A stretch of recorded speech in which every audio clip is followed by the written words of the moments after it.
एक बार फिर से कैनॉट प्लेस में आप सभी का बहुत बहुत स्वागत है। Thank you so much. हाँ, मैं भी ईद एक महीने ही चलनी चाहिए, ईद एक दो दिन में नहीं खत्म होनी चाहिए, ईद एक महीने चलनी चाहिए।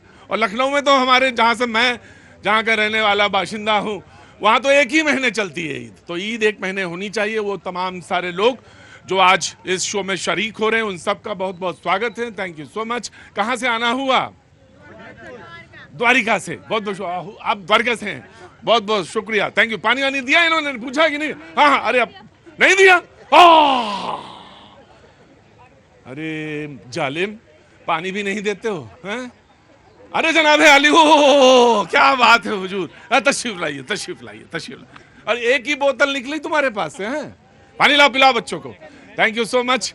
बातचीत का सिलसिला शुरू करना है। चर्चा देश में इस समय वक्फ पर है, वक्फ बोर्ड पे, वक्फ कानून के संशोधन पर है। पिछले साल रखी गई थी सदन में रिपोर्ट, उसके बाद वो कमेटी में गई, कमेटी के बाद फिर, और अब सुनते हैं कल वो रखी आएगी सदन में और उसके बाद उस पर चर्चा होगी। चर्चा का जो टाइम है वो मुकर्रर है। लोगों ने, विपक्ष ये कहना है कि वो थोड़ा कम समय है, 8 घंटे से ज्यादा होना चाहिए। और ये कहता, सत्ता पक्ष कहता है, जो फ्लोर को मैनेज करते हैं, उनका कहना है कि नहीं, वो समय बढ़ाया जा सकता है। अगर लगेगा कि इस पे चर्चा और होनी चाहिए तो वो फैसला लिया जा सकता है, ऐसा कोई बड़ी बात नहीं है। अब सवाल ये है कि वक्फ पर परेशानी क्या है? वक्फ को लेकर अगर संशोधन बिल है तो विपक्ष जो है, कांग्रेस, समाजवादी पार्टी, तेलुगु, टीएमसी, ये विरोध क्यों कर रहे हैं? आखिर विरोध की वजह क्या है? सरकार कहती है ट्रांसपेरेंसी आनी चाहिए, जो काम है और वो जो वक्फ के जो काम हैं उसमें ट्रांसपेरेंसी आनी चाहिए, ट्रांसपेरेंट होना चाहिए महिलाओं के लिए, बच्चों के लिए, और जिसके लिए वक्फ है वो तमाम सारे काम ट्रांसपेरेंट होने चाहिए। जो कर रहे हैं, जिसके लिए दिया गया है, वो सामने दिखे, ये और ये लोकतांत्रिक तरीका है। विपक्ष कहता है कि नहीं, ये आप दखलंदाजी कर रहे हैं और ये वक्फ बोर्ड नहीं, ये वक्फ की बर्बादी का आप बातचीत कर रहे हैं। और वक्फ है क्या? मैं आज टटोल रहा था, अरबी भाषा का शब्द है और वो शब्द जो है वकूफा से इसकी उत्पत्ति हुई। तो मैंने जब बहुत ज्यादा देखा तो जितना हम टटोल सकते थे, जितना हम ढूंढ सकते थे, वो मैंने ढूंढा। उमर खलीफा और उनके बाबत जो ये बात आती है कि खलीफा उमर ने एक खैबर में एक टुकड़ा लिया। ये बात वक्फ की आई कहां से? तो खलीफा उमर ने एक टुकड़ा लिया और सल्लल्लाहु अलैहि वसल्लम हुजूर के पास पहुंचे और बोले कि हुजूर, इस टुकड़े का सदुपयोग कैसे हो, उपयोग कैसे हो? तो साहब ने, हुजूर ने फरमाया। वहां से ये वक्फ की एक नजीर बनती है, एक लाइन खींचती है। हालांकि इस पे तो बहुत सारे लोग तकरीर कर देंगे, लंबी तकरीर कर देंगे। मैं उसका इस्लामिक लॉ का या जूरिस्प्रूडेंस का एक्सपर्ट नहीं हूं, लेकिन मैं जितना खोज के लाया, और मैं एक बात की बड़ी दाद देता हूं और वो मैं अपने ऊपर लगाता हूं, और वो ये कि जो चीज ना मालूम हो, इस बाबत मालूम करनी चाहिए, पढ़ने का मौका मिलता है मुझे। तो मैंने वो तमाम सारी किताबें खोल ली और उसमें से निकाल ली चीजें कि देखे तो कम से कम रूबरू तो हो, आमने सामने आके खड़े तो हो कि क्या है मसला, क्या है। हम पढ़ते नहीं है, हम जानने की कोशिश नहीं करते, इसलिए आमने सामने खड़े हो जाते हैं। कई मौके पर लोगों ने कहा वक्फ वक्फ वक्फ वक्फ, अरे मुसलमानों के हकूक जो हैं छीने जा रहे हैं। अब सब डर गए। अरे पढ़ा तो जाए, पहले देखा तो जाए कि कौवा कान ले गया है या कान वही है। तो देखा कान तो वही है। बोले कैसे? बोले सीए में भी ऐसा ही हुआ था कि कौवा ले गया, फिर पता चला नहीं, ले नहीं गया, वही है कान। तो तमाम सारी चीजें हैं, इनको देखना चाहिए। आज इस पर बहस करेंगे। जानकार लोग बैठे हैं, मुस्लिम लॉ जूरिस्प्रूडेंस के जानकार लोग हैं, और वो तमाम सारे लोग जिनको जानने का हक है कि आखिर है क्या, परेशानी की वजह है क्या, आखिर वो भी हम जानेंगे कि ऐसा है क्या, सच में क्या हो रहा है। जो लोग हमारे साथ आज मौजूद हैं, अनिरुद्ध प्रताप जी, बीजेपी का पक्ष रखने के लिए बहुत बहुत शुक्रिया। ईशान त्यागी जी, कांग्रेस का पक्ष रखने के लिए बहुत बहुत शुक्रिया। Thank you so much. Raghavendra Dubey ji, Samajwadi Party का पक्ष रखने के लिए बहुत बहुत शुक्रिया, थैंक यू सो मच।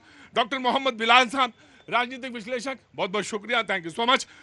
मौलाना अलीमुद्दीन असदी साहब, राजनीतिक विश्लेषक, बहुत बहुत शुक्रिया sir, thank you so much. आज आप बहुत अच्छे लग रहे हैं, सच में आज बहुत अच्छे लग रहे हैं, और सच में लग रहा है कि आज हमारे यहाँ ईद है यहाँ।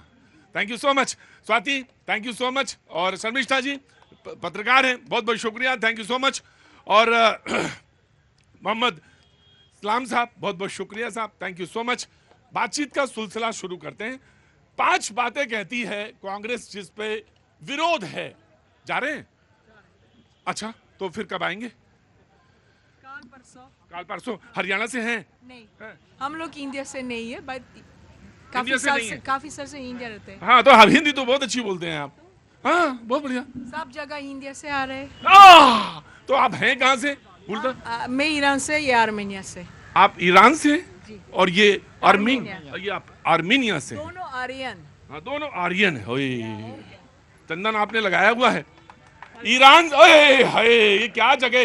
अक्सर लोग कहते हैं ये फुटपाथ है क्या? ये फुटपाथ वही है कि जरा सा झुकोगे तो आसमान दिखाई देगा नीचे। एक ईरान से है और एक आर्मेनिया से। मैं आप दोनों का बहुत बहुत स्वागत करता हूं, thank you so much. Bharat माता की जय। क्या नाम है आपका? मैं गायत्री शर्मा। और उससे पहले क्या नाम था? गायत्री। ये भी जो पत्रकार जर्नलिस्ट जो होता है खाम खा के सवाल पूछता है। जब बोल दिया गायत्री शर्मा तो फिर इससे पीछे जाने की क्या जरूरत है। सर, श्यामदास, आप आर्मेनिया से हैं, कितना साल हो गया सरदार? सामवेल। सर, आप कितना समय हो गया यहाँ? मैं 25 साल हो रहा है। सामवेल पहले बहुत रहता था यहाँ। 30 साल 30 साल 30 साल। Thank you so much. एक ईरान से, एक आर्मीनिया से, और शो का हिस्सा है। Thank you so much. Enjoy. जब तक मन लगे तब तक ठीक है, जब मन थोड़ा ऊब जाए तो जय जय राम, जय जय कृष्ण, फिर आगे बढ़िए। जी, मुझे मालूम है। बहरहाल बातचीत के सिलसिले को आगे जोड़ते हैं, यहां से फिर वापस लाते हैं। 5 पॉइंट हैं। कांग्रेस कहती है कि मेरा विरोध है वक्फ की बोर्ड पर। जो वक्त का संशोधन बिल है, इस पर 5 चीजों पे, खास तौर से मोटे तौर पे वो कह रहे हैं कि जो इसका मैनेजमेंट है वो उस पर दखलंदाजी है। दूसरा, वो कहते हैं कि जो लोकतांत्रिक अधिकार हैं माइनॉरिटी के, इस्लाम के, वो इस्लामिक लॉ जो मानते हैं, या जो मुस्लिम हैं, उनके लोकतांत्रिक अधिकारों का हनन है। वो तीसरा बात कहते हैं कि वक्फ पे दखलंदाजी करके वो तमाम सारी चीजें जो है सरकार हथियाना चाहती है, या सरकार उस पर अपना कब्जा रखना चाहती है। ये बात सच है कि तीसरी बड़ी जमीन जायदाद जो है, यानी रेलवे, सेना, और उसके बाद अगर किसी के पास सबसे ज्यादा जमीन है तो वो है वक्फ के पास। और मुकदमे 9000 से ज्यादा हैं जो मुस्लिम लोगों ने ही ट्रिब्यूनल में दायर कर रखे हैं।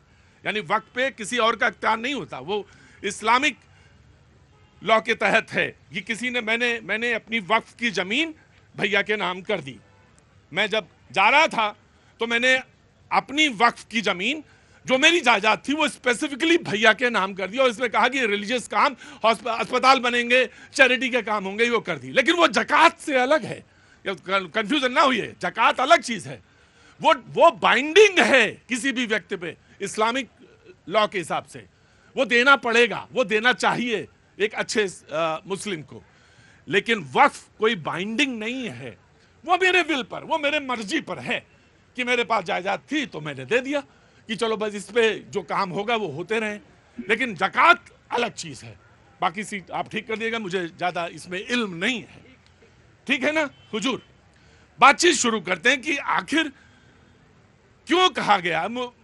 बीजेपी कहती है कि आप मुसलमानों को डरा रहे हैं, कांग्रेस कहती है नहीं आप कब्जा कर रहे हैं। पहले कांग्रेस से शुरू करते हैं, बातचीत के सिलसिले को आगे बढ़ाते हैं। जी, कांग्रेस। प्रतीक जी, सबसे पहली बात, महत्वपूर्ण बात यह है कि आज हमें सबको मिलके, जितने लोग यहाँ पर हैं, चाहे वो पैनल में हो, आप हो, आपके कैमरामैन हो, आपकी टीम हो, या जितने भी लोग मुझे सुन रहे हैं आपके चैनल के माध्यम से, जितने लोग यहाँ खड़े हुए हैं, हमें एक ये निर्णय लेना पड़ेगा कि क्या अब हमारा देश लोकतांत्रिक मूल्यों पर चलेगा, संविधान से चलेगा, या फिर जिस तरह से भारतीय जनता पार्टी चलाना चाहती है एकाधिकार बनाकर, उस तरह से ये देश चलेगा? पहले तो एक ये सवाल बहुत महत्वपूर्ण है। और मैंने ये क्यों पूछा ये सवाल, आपने जिक्र किया कि जेपीसी में ये बिल गया। पहली बात तो जेपीसी में बहुत समय बाद, 10 साल बाद कोई बिल जाना शुरू हुआ। उसका कारण यह है कि भारतीय जनता पार्टी की जो सीटें थी 2024 के लोकसभा चुनाव में वो 240 रह गई, वो बहुमत नहीं रही, वरना ये बिल भी जेपीसी में नहीं जाता। जब ये बिल जेपीसी में गया, उसके बाद जब जेपीसी का गठन हुआ, जो मेंबर सारे हुए, वो एनडीए हैवी जेपीसी थी। यानी कि मतलब ये है कि उसमें जो एनडीए सरकार, जो उसके घटक दल हैं, बीजेपी हो गई, टीडीपी हो गई, जेडीयू हो गई, एलजेपीआर हो गई, इस तरह के जो घटक दल थे उनके मेंबर ज्यादा थे। पहली बात तो ये। दूसरी बात, विपक्ष ने 44 संशोधन उसमें प्रपोज किए जेपीसी में कि इस बिल में 44 संशोधन होने चाहिए, यानी तब्दीलियां होनी चाहिए। और ये हम चाहते हैं क्योंकि हमारे मुसलमान भाइयों बहनों के लिए, क्योंकि ये वक्फ बोर्ड बनाए गए थे और उनका उपयोग होना चाहिए गरीब मुसलमानों के लिए, गरीब बच्चों के लिए, उनकी पढ़ाई के लिए, साइंटिफिक स्टडी के लिए। तो हमने 44 प्रपोजल दिए थे। इन्होंने एक भी प्रपोजल हमारा नहीं माना, पहली बात तो ये, और उनको सिरे से खारिज कर दिया। और जब वो बाहर आया बिल, अभी तो मेरे ख्याल से पब्लिक भी नहीं हुआ है, लोगों को मिला है कि नहीं मिला, इनके घटक दलों को मिला है कि नहीं मिला, प्रवक्ताओं को मिला कि नहीं मिला, मुझे नहीं पता, लेकिन एक भी संशोधन को मेंशन भी नहीं किया गया कि संशोधन विपक्ष ने इतने जेपीसी आपने लगभग एक सवा मिनट मैं एक सवा मिनट बाद तब बोले, मैंने कोई आपको टोका टाकी नहीं की। मैं सिर्फ ये जानना चाहता हूं, जो सवाल मैंने पूछा था कि मुसलमान कैसे खतरे में है, ये मुझे बताएं। बिल्कुल टू द पॉइंट और सीधा सीधा सवाल। देखिए, पहली बात, हाँ। जो इसमें बिल में आज सामने निकल के चीजें आ रही हैं, सरकार कहती है कि आपको वक्फ में प्रॉपर्टी अपनी देने के लिए, अपनी जो जमा पूंजी है उसको देने के लिए 5 साल प्रैक्टिसिंग मुसलमान होना चाहिए। तो क्या भारतीय जनता पार्टी की सरकार अब हर एक मुसलमान के घर पे सीसीटीवी लगाएगी, देखेगी वो 5 बार नमाज पढ़ता है कि नहीं पढ़ता, वो क्या क्या करता है? दूसरी बात, बहुत महत्वपूर्ण बात है ये, भाई हिंदू, मुस्लिम, सिख, ईसाई कोई भी अपनी प्रॉपर्टी को दान कर सकता है और अच्छे कर्मों के लिए दान कर सकता है वक्फों को। तो इसमें ये पहली बात तो ये क्लॉज नहीं होना चाहिए था। दूसरी सबसे महत्वपूर्ण बात इसमें देखिए कि अगर उसमें जो अभी प्रपोजल आया कि 2 हिंदू या दो अन्य किसी अन्य धर्म के लोगों को वक्फ का जो बोर्ड है उसमें मेंबर बनाया जाएगा, मैं गर्व से कह सकता हूं मैं हिंदू हूं और मेरे रीति रिवाज जो मैं समझ सकता हूं या जो आप समझ सकते हैं, क्योंकि आप हिंदू हैं और मेरे मुस्लिम भाई भी यहाँ पे बैठे हुए हैं, 2-3 लोग हैं यहाँ पर, अगर वो जो अपने धर्म को अच्छे से समझ सकते हैं वो मैं नहीं समझ पाऊंगा, जो मैं समझ सकता हूं वो नहीं समझ पाएंगे। और अभी हमने देखा राम जन्मभूमि क्षेत्र ट्रस्ट का गठन हुआ, उसमें जितने भी मेंबर हैं, आप देखिए अगर केंद्र से कोई ज्वाइंट सेक्रेटरी को अपॉइंट करा जाता है तो उसमें ये मैंडेटरी है कि वो हिंदू होगा, जो कि सही भी है। स्टेट से अगर कोई आईएएस को आप अपॉइंट करेंगे, यानी कि उत्तर प्रदेश से, वो हिंदू होगा, ये मैंडेटरी है और वो सही है। इसी तरह से मैं अपने धर्म को जिस तरह से समझ सकता हूं, मैं दूसरे के धर्म को नहीं समझ सकता, पहली बात। तीसरी बहुत महत्वपूर्ण बात, कहते हैं अतिक्रमण हो रहा है प्रॉपर्टी पे। मैं आ रहा हूं, दूसरा तीसरे पॉइंट पे आ रहा हूं, 1 by 1 जी आगे आइए। मैं जानना चाहता हूं कि आपके हिसाब से ये संशोधन बिल क्यों महत्वपूर्ण है लोगों के? बड़ा लंबा चौड़ा भाषण मैंने सुना कि लोकतांत्रिक मूल्यों की बात, ये बात 2004 से 2014 के बीच में 2-2 मिनट में सब क्या कहते हैं, सब उसमें नियम पारित हो जाया करते थे, संशोधन तमाम पारित हो जाए, चेयर पे आके बैठे नहीं, कान में बोल दिए, अच्छा भैया आज एडजेंट कर दो, एडजेंट हो जाता था। दूसरी बात, 1954 में वक्फ बोर्ड बना, 1955 में 1 साल के अंदर ही सबसे पहला संशोधन कर बैठे कि नहीं करो संशोधन इसको, क्योंकि देखिए वक्फ बोर्ड में किसी भी, ये लोग गुमराह कर रहे हैं लोगों को, ये 4 पॉइंट की चर्चा नहीं कर पा रहे हैं कि अगर वक्फ बोर्ड लैंड बाय यूज क्या है, यहां पे अगर वक्फ बोर्ड कह देगा कि ये कनॉट प्लेस में ये जगह हमारी है, तो इस पे क्या है कि मुकदमा हाई कोर्ट में नहीं लड़ सकते, आपको ट्रिब्यूनल में लड़ना होगा, और ट्रिब्यूनल अगर कोई फैसला देगा तो आप कहीं अपील नहीं कर सकते हैं। मैं क्योंकि कभी कभी क्या होता है कि पत्रकार का काम यह होता है कि चीजों को आसान करके रखा जाए या बताया जाए। मिसाल के तौर पे मिसाल के तौर पे Catholic bishop conference of India कहती है सीबी एक मिनट, अरे भैया, जानकार सुप्रीम कोर्ट के वकील, एक minute. Catholic bishop conference of India CBCI कहती है एक क्षेत्र है केरल का मुनम्बम, उसमें 600 से ज्यादा परिवारों की पैतृक आवासीय संपत्ति को वक्फ भूमि घोषित कर दिया गया। एक माइनॉरिटी दूसरे माइनॉरिटी से सवाल पूछ रही है कि मुझे यह बताइए कि 700 आवासीय घर कैसे वक्फ हो गए। इस पर संशोधन की मांग करना चाहते हैं वो। ये टेक्निकल। दूसरी चीज वो कह रहे हैं कि आखिर सरकारी व्यक्ति का बोर्ड में आना कैसे गैर मुनासिब है, ये वो भी जानना चाहते हैं कि कैसे गैर मुनासिब है कि एक कोई गैर सरकारी व्यक्ति अगर बोर्ड में आता है। तो मैं आ रहा हूं, पहले इनको पूरा कर ले तो फिर वेरी क्विक जी।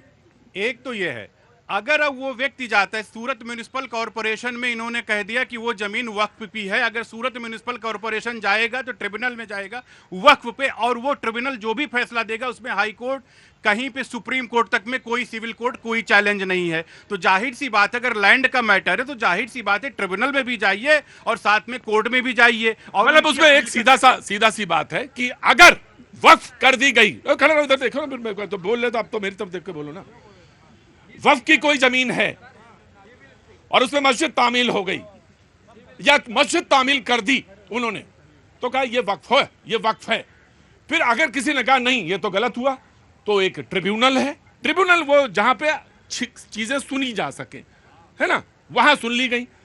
जैसे मिसाल के तौर पे अगर हमारी आपकी लड़ाई हो और उसके बाद एक कोर्ट में जाएंगे जिसे कहते हैं लोअर कोर्ट, उसके बाद जाएंगे अगर वहां फैसला नहीं हुआ तो उससे ऊपर वाला कोर्ट, फिर उसके बाद अपीलेट कोर्ट है यानी हाई कोर्ट है, फिर सुप्रीम कोर्ट है, फैसला यहां तक है।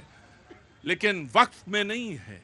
अभी मौजूदा कानून में ट्रिब्यूनल ने अगर कह दिया कि ये है तो फिर वो वही है, फिर उसके अलावा नहीं। और ये आपत्ति की बात थी जी।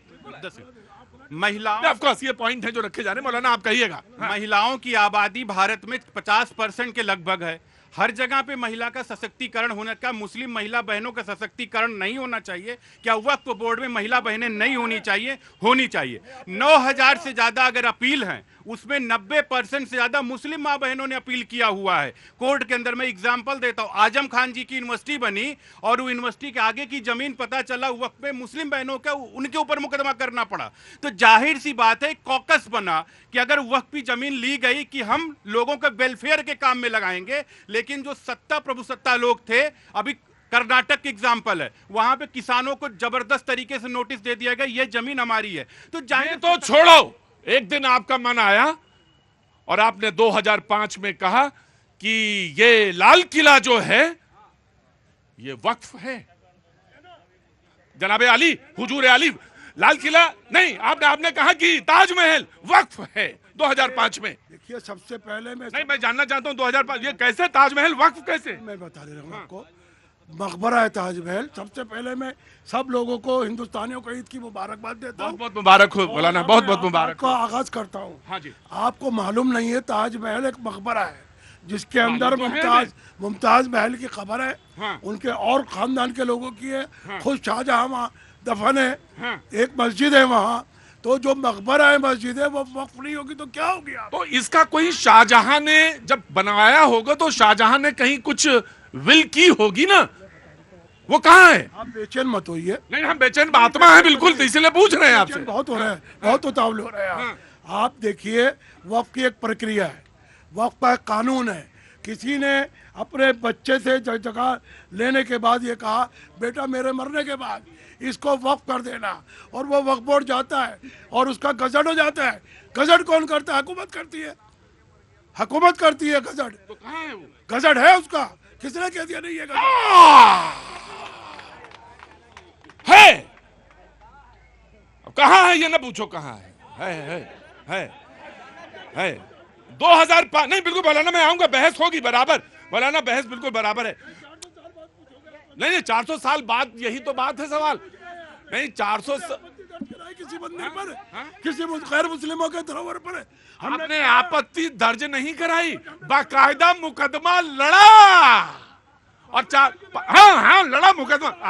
आपने कहा कि क्या मैंने किसी मंदिर पे मुकदमा नहीं सर, हुजूर अली मुकदमा लड़ा गया, मुकदमा मैं आप अरे छोड़िए ताजमहल छोड़िए, ताजमहल छोड़िए, ताजमहल छोड़िए, क्रिश्चियन कैथोलिक, हाँ भारत की शान है, बिल्कुल ठीक है, हाँ ठीक है, वो हिंदू, बहुत अच्छी बात कही तुमने, हाँ यो शान है भारत की, हाँ वो हिंदू मुसलमान, ठीक है ठीक है, हमारा ना सुनेंगे सारी बात, ठीक है बेटा, ठीक है बेटा, बेटा बात सुन सर, नहीं आपने किसी मंदिर पे दावा किया नहीं किया, आपने मंदिर पे दावा, यूं ही मंदिर बन गया। खैर, Catholic bishop conference of India कहता है कि मुलम्बम क्षेत्र में 600 से, वो भी माइनॉरिटी है इस देश के, और वो कह रहे हैं 600 से अधिक। कश्मीरी गेट पर जो कब्रिस्तान है वो हमारा धरोहर है, हमारी प्रॉपर्टी है, ये कैसे कह दिया आपने? हमारी प्रॉपर्टी है वो। मैं आया, मैं एक मिनट जी, जनाब आली, डॉक्टर बिलाल। सबसे पहले तो मैं आज का जो बिंदु है, अगर मेरी बात सुनी जाएगी तो मेरे स्कॉलर भी सुने और सभी सुन ले।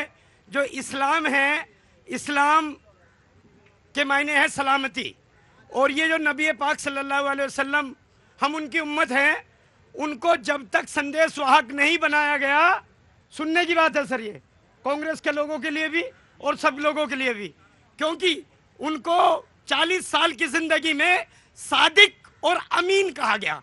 सादिक माने सच्चा और अमीन माने अमानतदार। अब बिंदु आता है अमानत का और वक्फ बोर्ड का। जो अमानत में खयानत करेगा तो वह मुसलमान नहीं है। एक बात ये इस्लाम कह रहा है। अब मेरे लोग मंच पे हैं, मैं स्कॉलर हूं, मैं बताना चाहता हूं कि वक्फ के मायने है दान, और दया धर्म का मूल है और पाप मूल अभिमान। तो इस्लाम में उन निरीह को, विधवाओं को, बेचारों को बराबरी का दर्जा देने के लिए वक्फ की जमीन दान देने के लिए कही गई।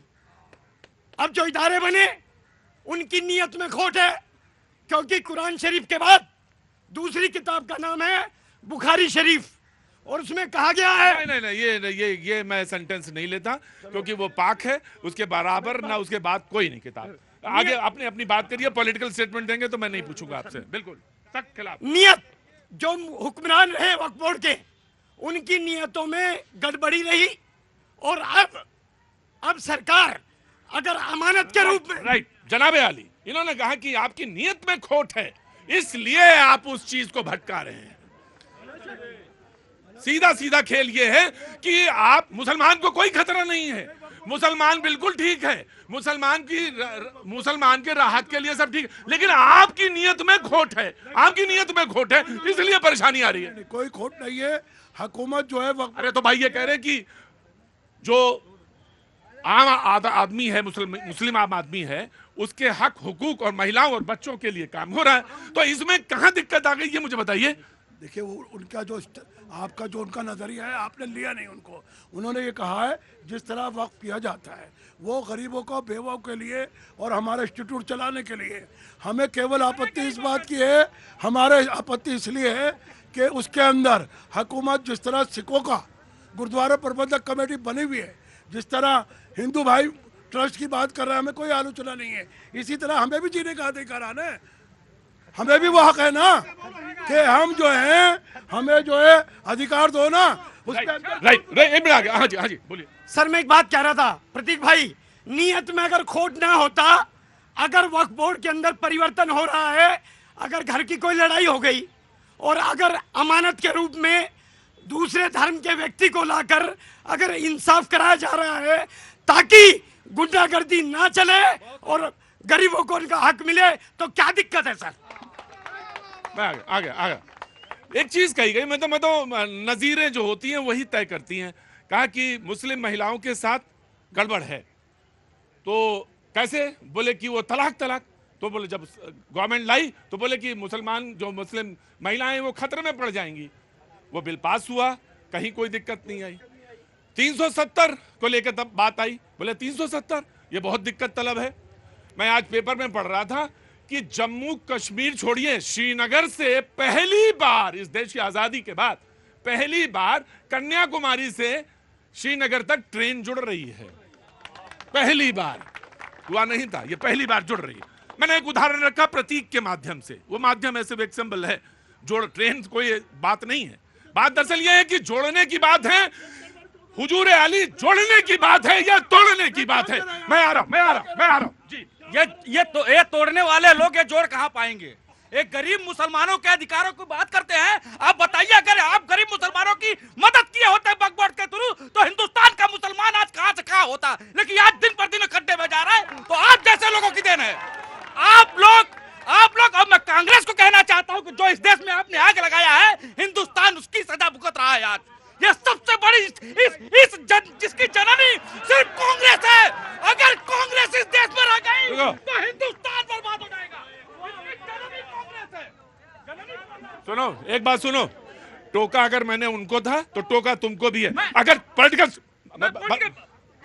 तुरंत रस्सी नीचे जाएगी और आप उधर जाएंगे। हाँ, 2 सेकंड लगेगा बस। एक जी, मैं मुसलमानों को प्रॉपर्टी दिया हुआ चीज है वो। हाँ? वो जो आप बोल रहे ना, मुस्लिम का अपना प्रॉपर्टी दिया हुआ है ना, वो पानी की जमीन को कब्जा कर कौन किया है? वो अकेला बोल रहा है। भाई की जमीन को बोले कि वक्फ बोर्ड की जमीन है। तुम्हें भगा दूं क्या, तुम मान जाओगे? जी हाँ जी हाँ जी।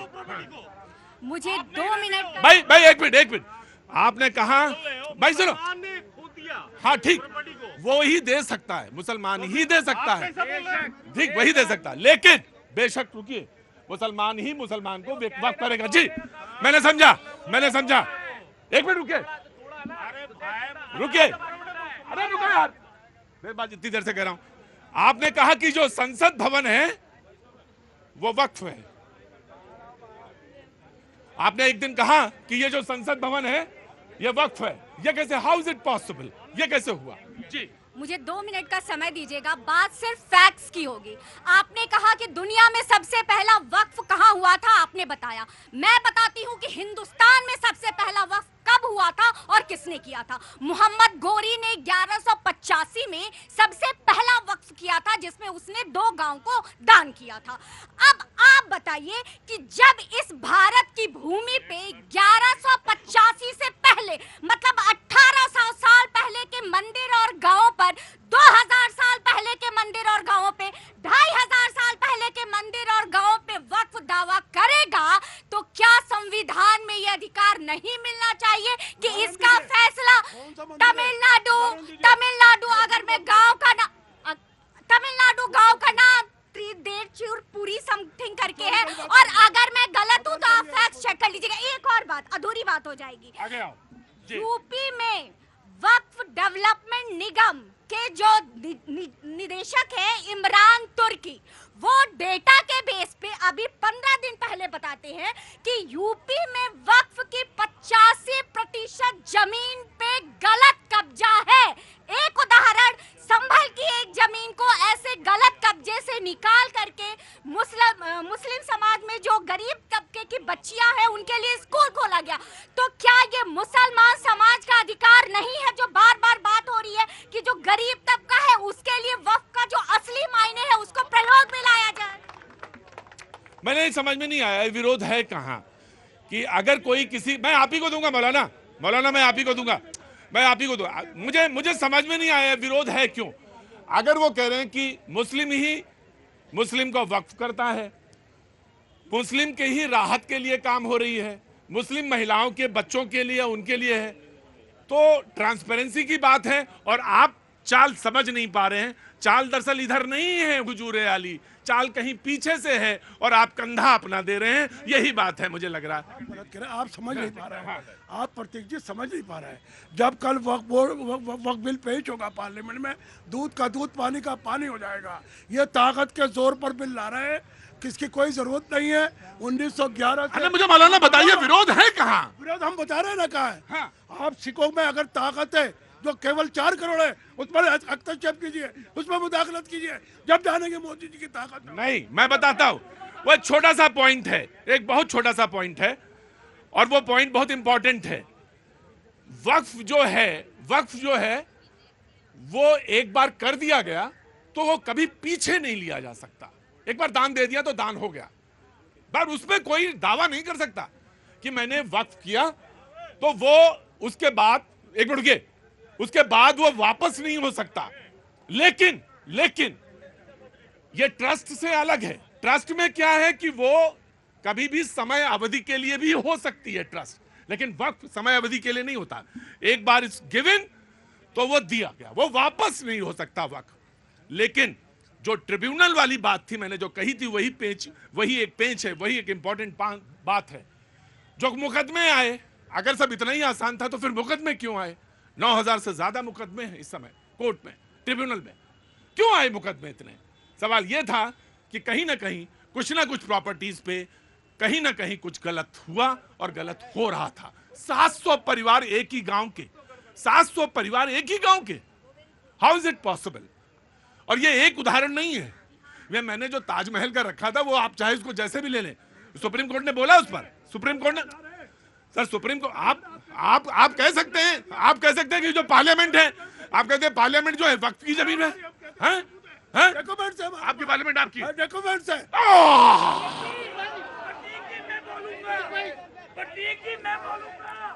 नहीं, आप नहीं बोलेंगे, नहीं, आराम से खड़े रहिए, आराम से खड़े।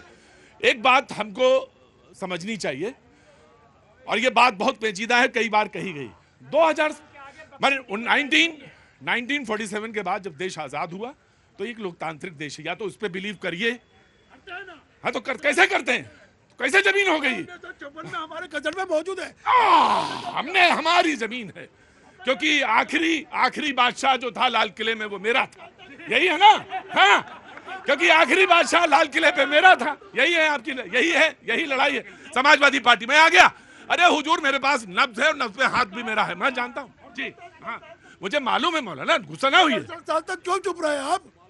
68 साल तक सत्ता में या थी ना, हमारी हुकूमत तो नहीं थी। तो जो गलत हो रहा है, हदीस कहती है, मौलाना हदीस कोट कर रहा हूँ, हदीस कहती है कि जो गलत है और गलत हो रहा है उसको ठीक किया जाना चाहिए। अगर नहीं करते हो, आंखें मूंदते हो तो गलत है ना, उसी पर तो चल रहा है। हाँ जी, समाजवादी पार्टी।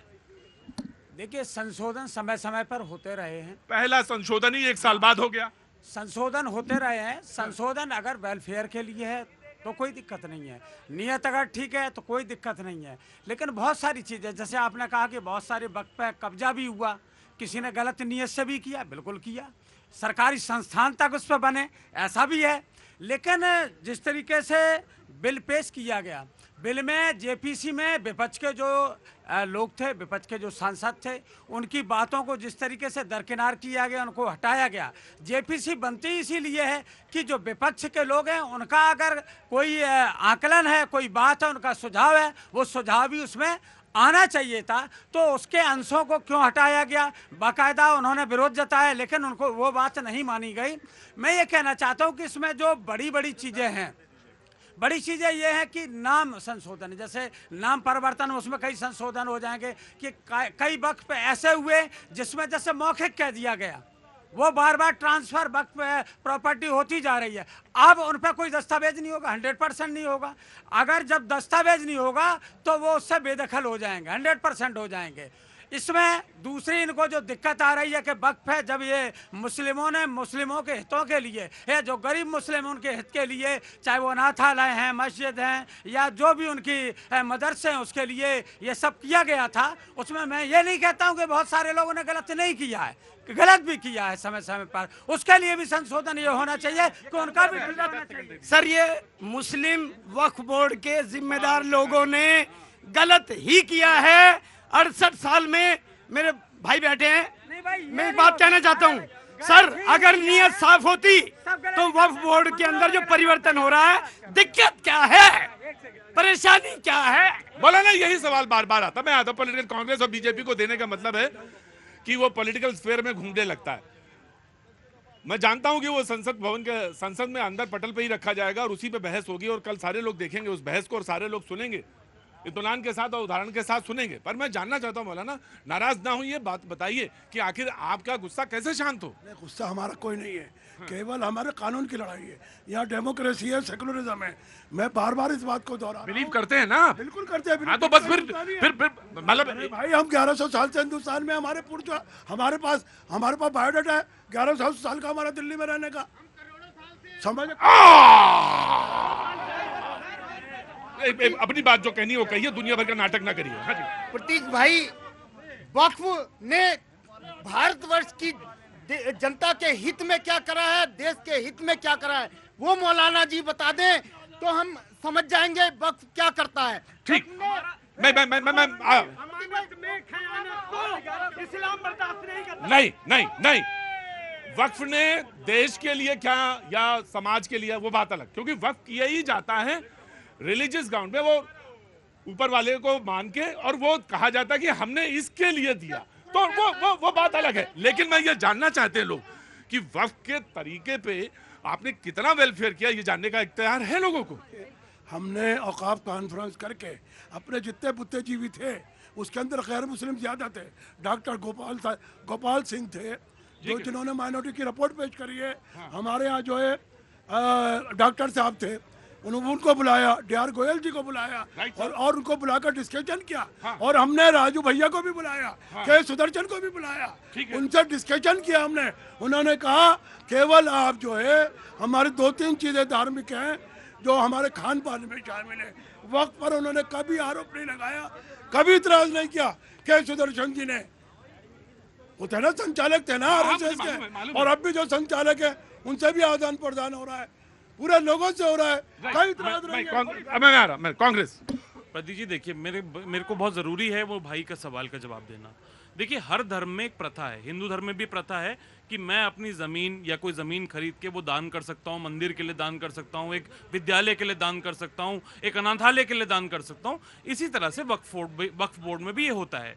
इसीलिए अलग अलग धर्मों में अलग अलग तरीके हैं दान करने के। पहली बात तो ये, इसलिए वक्फ बोर्ड बनाया गया। लोगों को ये बताइएगा, जरूर बताइएगा कि वैष्णो देवी मंदिर, विश्वनाथ मंदिर, वो ट्रस्ट पे, और वो ट्रस्टी वहां पे बैठता है, वो सरकार की तरफ से अपॉइंटी आदमी होता है। ये भी बताइए लोगों को, और ये जो क्लियर करते जाइए कि अगर आप धर्मनिरपेक्ष, मैं तक अधिकार नहीं है, चढ़ावे पे अधिकार नहीं है ट्रस्टी का। सर पूरा अधिकार, पूरा वो गवर्नमेंट के ट्रेजरी पे है, वो गवर्नमेंट के ट्रेजरी पे श्राइन बोर्ड बनता है, एक प्रॉपर पूरा श्राइन बोर्ड है सर। उस पे ट्रेजरी पे पैसा एक नहीं दिया जा सकता, एक हिसाब का नाम है। मैं उस पे बहस को भटका रहा ही नहीं रहा हूं, क्योंकि आपने नहीं, बिल्कुल नहीं भटका रहा मैं। नहीं सर, आपका वक्फ आप ही के पास रहे, मैं तो ये कह रहा हूं, और हम भी यही चाहते हैं कि आपका वक्फ आपके पास रहे। लेकिन हाँ, वक्फ आपके पास रहे, लेकिन ट्रांसपेरेंसी, बिल्कुल पारदर्शी होना चाहिए कि अगर इनको जानने का हक है तो इनको जानने का हक है, बिल्कुल जानने का हक है। आपका वक्फ आपके पास रहे, और कोई आपके कंधे का इस्तेमाल नहीं करेगा, और कोई आपके कंधे का इस्तेमाल नहीं करेगा। जी प्रदीप जी, कांग्रेस पार्टी किसी भी समाज के, किसी भी धर्म के बेहतरी के खिलाफ नहीं है। अगर आप किसी की भी बेहतरी के लिए सरकार कोई बिल लेकर आती है तो हम जरूर समर्थन करेंगे उसका। लेकिन हो क्या रहा है यहाँ पर, ऐसा लग रहा है केवल एक ही चीज है पूरे देश में, वक्फ है, हिंदू है, मुसलमान है, लोगों को धार्मिक अराजकता पे लड़ाने की लड़ाई है, इस तरह की चीजें भारतीय। आप देखिए, आप सुनिए प्रतीक जी, तीसरी आप वही बात बोल रहे हैं ना कि तीसरी सबसे ज्यादा प्रॉपर्टी है उनके पास। देखिए, जानने का हक नहीं है किसी को। 10 साल से मोदी जी की सरकार है, बीजेपी की बहुमत की सरकार है। अभी भी आप अगर देख लीजिए, सच्चर कमेटी की रिपोर्ट को बहुत कोट करते हैं आजकल भारतीय जनता पार्टी वाले, और ये पहले विरोध भी करते थे। इनके बड़े बड़े नेता मुरली मनोहर जोशी से लेके राजनाथ सिंह जी और मरूम अरुण जेटली जी और स्वर्गीय सुषमा स्वराज जी भी उसको कोट करते थे और बोलते थे कि ये एक डिविजिव और कम्युनल रिपोर्ट है। दूसरी बात, सच्चर कमेटी की रिपोर्ट जो है वो कहती है कि वक्फ की प्रॉपर्टियों पे सरकारी कब्जा है। अरे तो आपकी 10 साल से सरकार है, एक आपके न्यायालय है, आप 10 साल से उसको सरकारी जो कब्जा है उसको हटवा लीजिए। पैसा सच्चा रिपोर्ट यही नहीं कहती, सच्चा रिपोर्ट ये कहती है कि देश के मुसलमान जो हैं वो दलितों से भी नीचे हैं। वो ये आप नहीं कह पाए, वो मैं, अरे ऑफ कोर्स मैंने, अरे मौलाना हर बात हम विरोधी थोड़ी कह रहे हैं, वो तो बात रख रहे हैं। सच्चर साहब तो आप ही के लिए कह रहे थे, मैं विरोधी थोड़ी ना कह रहा हूं। नहीं, देखिए, बार बार जब ये बात होती है कि विपक्ष के लोगों की बात नहीं सुनी गई, 14 पॉइंट अगस्त 2024 में जब कमेटी बनी तो 60 से ज्यादा पॉलिटिकल पार्टी थी और 40 से ज्यादा पॉलिटिकल पार्टी का सपोर्ट था। बहुमत तो तभी था, लेकिन हमारी नीयत साफ थी। उसको पार्लियामेंट में लेके गए जनवरी 2025 में और उसके बाद जेपीसी में गया। जेपीसी में जब गवर्नमेंट से ज्यादा 14 से ज्यादा संशोधन को एक्सेप्ट किया गया। बस एक छोटा सा एग्जाम्पल देता हूं, बार बार बातें साफ हो जाएंगी। जरूरत क्यों है? बहुत छोटी सी बात। एक गरीब महिला हो, गरीब विधवा महिला हो, उसकी जमीन को जबरदस्ती वक्फ कराया जाता है और वक्फ कराने के बाद में बड़े लोग उस पर अपना कब्जा करते हैं, तभी तो 9000 मुकदमा बना है। 9000 मुकदमा को जबरदस्ती बन गया। ये सब गलत है, कुछ नहीं है। आजम खां का मसला औकात से नहीं है। बार बार ये भारतीय जनता पार्टी वाले कोड करते हैं आजम खां को। आजम खां को कौन? महिला ने वक्फ पे अंदर ही वक्फ के ट्रिब्यूनल के अंदर ही अपील किया हुआ आजम खान के खिलाफ कि आजम खान ने क्या किया। समाजवादी पार्टी सरकार थी, गरीब महिला की प्रॉपर्टी वक्फ कराते हैं, फिर अपने ट्रस्ट के नाम कराते हैं। एक मिनट सर, मैं आप ही से पूछूंगा। मैं बिल्कुल मैं पूछूंगा। क्या नाम है आपका? मेरा आबिदा यही पुरानी दिल में रहती है जी। मैं पहले तो ईद की बहुत बहुत मुबारकबाद आपको। अब बोलिए आबिदा। बहुत शुक्रिया, बहुत बहुत शुक्रिया। अब आबिदा बोलिए। हर चैनल पे अब आबिदा बोलिए। एक मिनट मैं आऊंगा, ऐसा नहीं बेटा। आबिदा अगर बोलना चाहती तो आबिदा की बात सुनी जानी चाहिए। जी आबिदा बोलिए। बहुत शुक्रिया, आपने मुझे बोलने का मौका दिया। वो जो भी बोल रहे थे, जो भी नाम है उनका, वो बोल रहे थे क्या कि विधवा की जमीन को जबरदस्ती नहीं, मेरी चीज है, मेरी मर्जी है। अगर मेरा दिल करेगा मैं आपको दूंगी, अदरवाइज नहीं दूंगी, क्योंकि मेरी प्रॉपर्टी है। वक्फ को मुझे देना होगा तो मैं दूंगी, वक्फ जबरदस्ती नहीं छीन सकता। ठीक है, और ये आबिदा की बात बिल्कुल जायज है। अच्छा जय, ये अरे रुको, ये बात आबिदा की बिल्कुल सही है। लेकिन आबिदा ये सवाल, ये आबिदा ये रुकिए, आबिदा की ये सवाल कि ये फिर 9000 केसेस बने कैसे? ये सवाल आया कि अगर ये सब कुछ ठीक है, फंक्शनिंग सारी ठीक है, तो ये 9000 केसेस कैसे बन गए? और ये एक बहुत बड़ा सवाल खड़ा हुआ। जी देखिए, अभी कह रहे थे कि आजम खान ने ये कर लिया, वो कह रहे आजम खान पे आपने जानबूझ के एक दिन में दर्जनों मुकदमे लगा दिए। आपने किताब चोरी का लगा दिया, आपने मुर्गी चोरी का लगा दिया। अरे क्या करे जिसका आजम खान किताब चोर है, गजब का चोर। झूठे लोग हैं, अरे झूठे लोग हैं, इसलिए तो बीजेपी को कहते हैं बहुत झूठी पार्टी। चोर आदमी रखे थे ये। बहस को भटकाना नहीं चाहिए, यकीनन बहस पे रहना चाहिए। सवाल ये है कि अगर मुस्लिम लोगों की बढ़ोतरी के बेहतरी के लिए अगर कोई बात है तो किसको क्या एतराज हो सकता है? कि बिल्कुल एतराज नहीं होना चाहिए। वक्त आपने किया, लेकिन हाँ, अगर कोई संस्था है और वो ट्रांसपेरेंसी के आधार पर चलेगी, वो चलेगी ट्रांसपेरेंसी के आधार पर। उसमें ट्रांसपेरेंसी होना बहुत जरूरी है कि जो आप करेंगे वो दिखना चाहिए, जो दिख रहा है वही होना चाहिए। यही होगा। जी मैं आया। अमानत में खयानत की इजाजत इस्लाम नहीं देता, तो वक्फ बोर्ड की द्वारा जिनका जो हक है उनको दिया जाना चाहिए और नए वक्फ नियम के अंदर ये प्रयास है।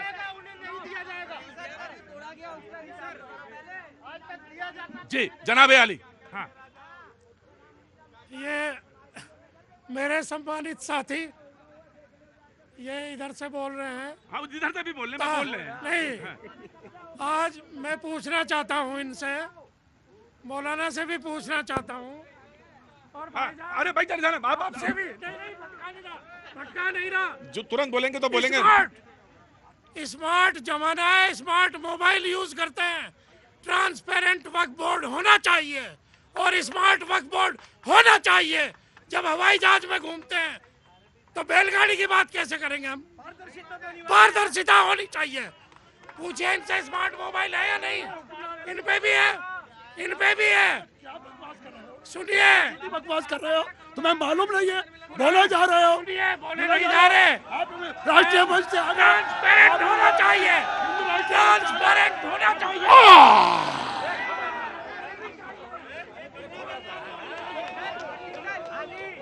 सवाल यह है कि यकीनन, मैं आ रहा हूं,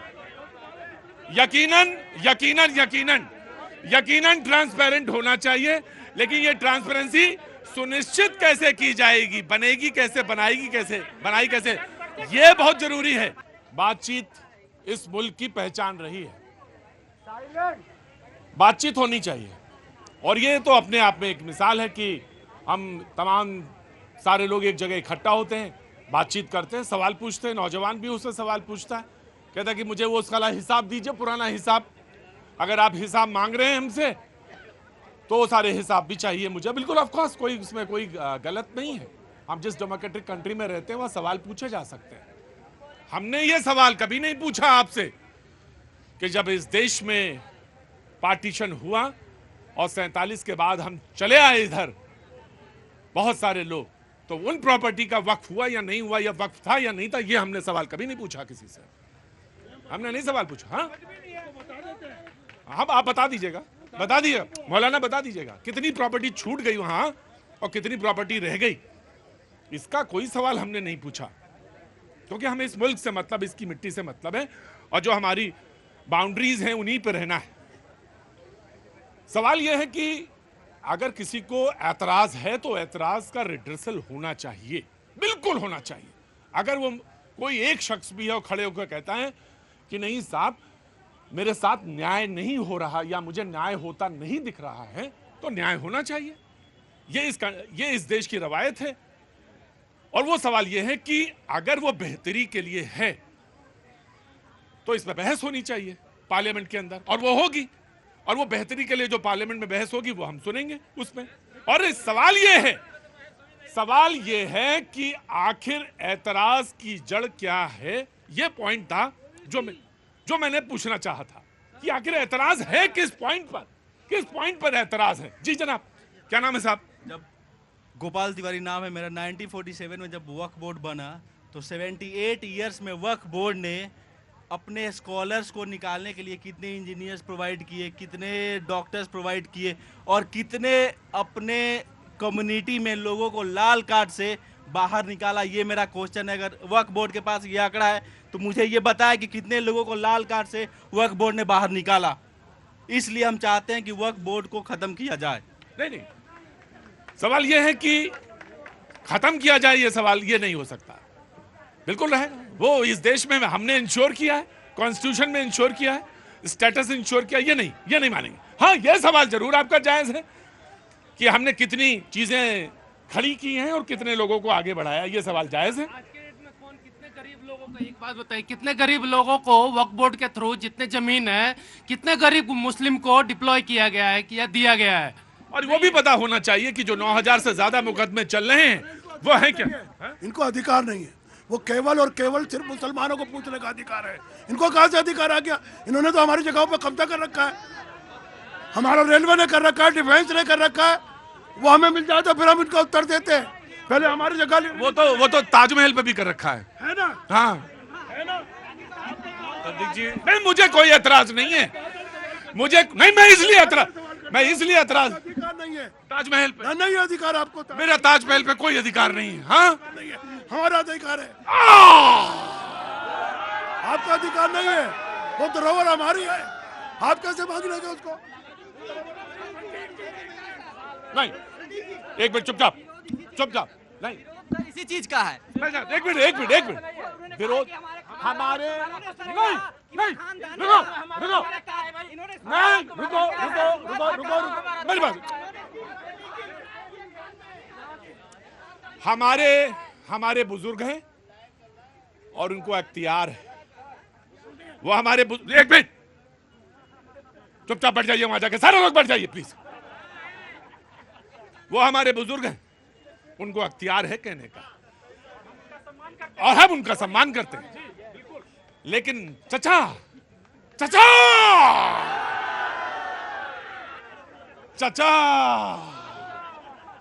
ये दुनिया हमारे और आपके हिसाब से नहीं चलेगी। दुनिया तो आगे बढ़ रही है चचा, और दुनिया जो चलेगी वो कानून से चलेगी और संविधान की किताब से चलेगी। और जो बदलती हुई तस्वीर है उस तस्वीर पे नजर रखिए।